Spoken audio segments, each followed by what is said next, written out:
Welcome to This Explainer. Today, we're diving into a topic that has governments absolutely sweating, plunging birth rates and the very real civilizational crises they're triggering all over the globe.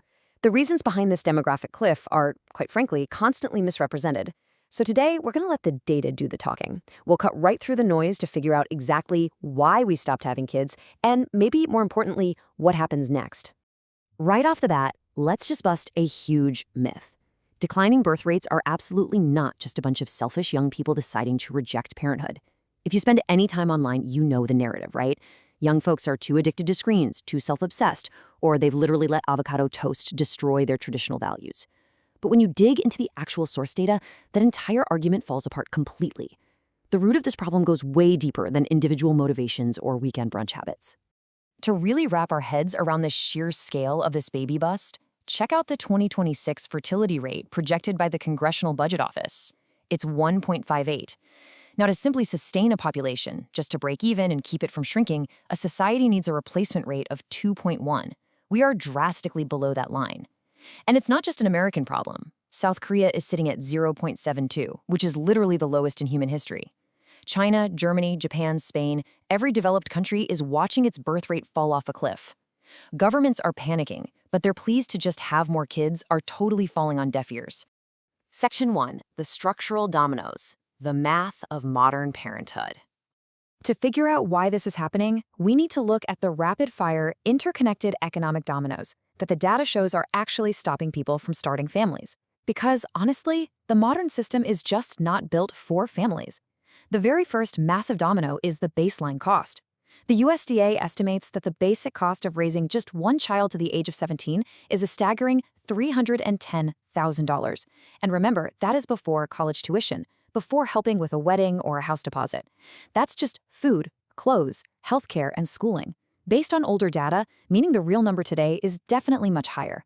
With the median household income hovering around $80,000 a year, that $310,000 price tag eats up nearly a quarter of a family's total income over 17 years. It is a massive financial commitment. And when you factor in childcare, oh man, the numbers get pretty absurd. Average full-time infant care in places like Washington, D.C. costs upwards of $40,000 a year. Let's put that into perspective.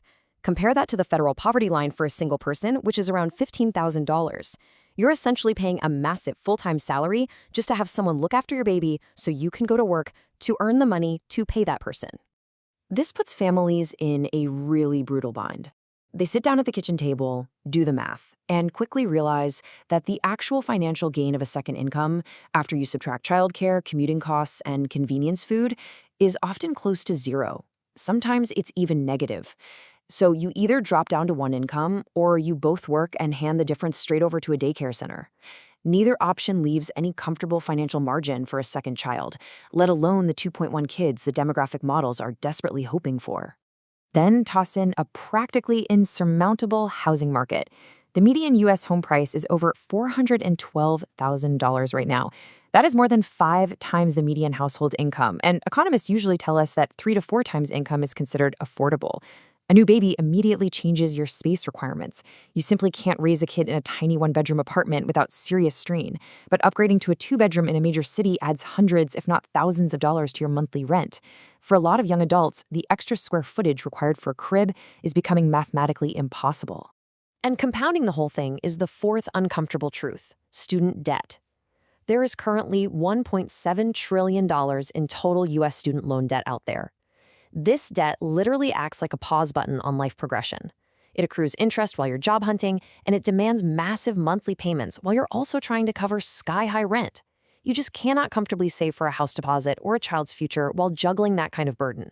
The math simply never adds up to a baby. Section 2. The human factor, partners, precarity, and world anxiety. But, it's not all just dollars and cents. Beyond those direct financial costs, recent UNFPA reports highlight some incredibly powerful social barriers that are actively stopping people from having the children they genuinely want. Finding a partner to actually build a life with has become a lot harder. Today, a record 42% of American adults are unpartnered. That's the highest proportion in modern recorded history. We are navigating the era of dating apps and the classic paradox of choice. Sure, it's easier to find people, but it's significantly harder to commit when there's theoretically an infinite pool of options in your pocket. And obviously, you cannot have 2.1 children with someone you haven't even met yet.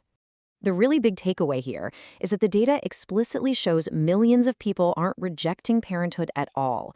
Globally, 1 in 5 people now expect to have fewer children than they actually desire. They are being structurally stopped. They're held back by job insecurity, crushing housing costs, and a very real, deep anxiety over global instability. What we're looking at is a structural failure wearing the clothes of a personal choice.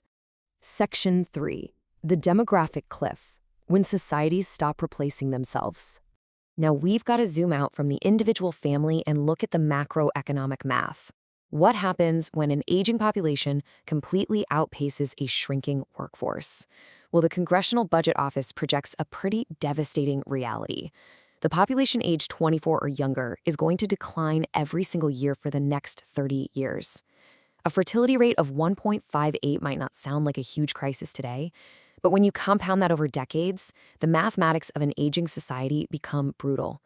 Every single year, fewer young people enter the system. And this rapidly shrinking workforce sets off a massive societal stability crisis. Just look at the pillars of our society. First up, pension systems. They were designed for an era where you had many workers supporting every one retiree. With an aging population and a vanishing youth cohort, that mathematical ratio absolutely breaks, risking total insolvency. Second, the tax base. As the workforce shrinks, the tax revenue that funds our schools, hospitals, and infrastructure shrinks right along with it. And third, our actual communities.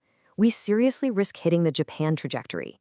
This is where schools permanently close, local economies grind to a complete halt, and towns become functionally abandoned because there simply aren't any young workers left to sustain them.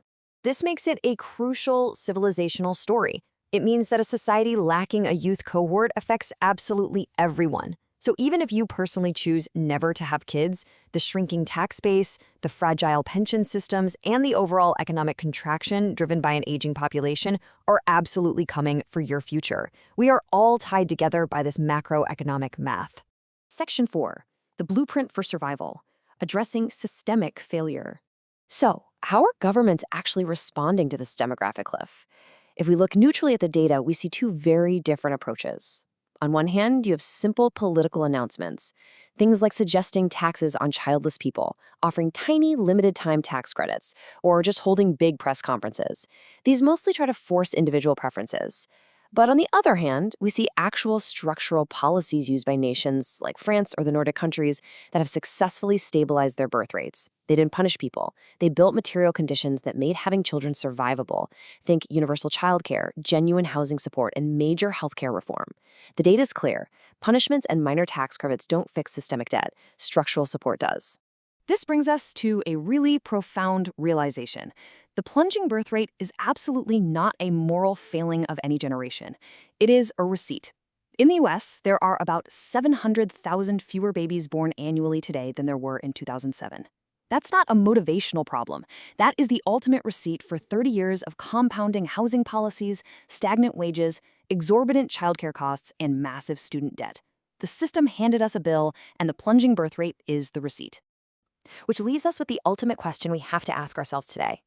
Will societies actually find the political will to fix these structural systems? Will the people who benefit from the current status quo accept the massive costs, like real zoning reform, debt relief, and serious childcare funding, required to rebuild it? Or are we just going to sit back and watch the classrooms quietly empty out, the pension systems crack, and our societal decline become permanent? The math is perfectly clear. The choice of what to do next is entirely ours. Thank you so much for joining me for this explainer.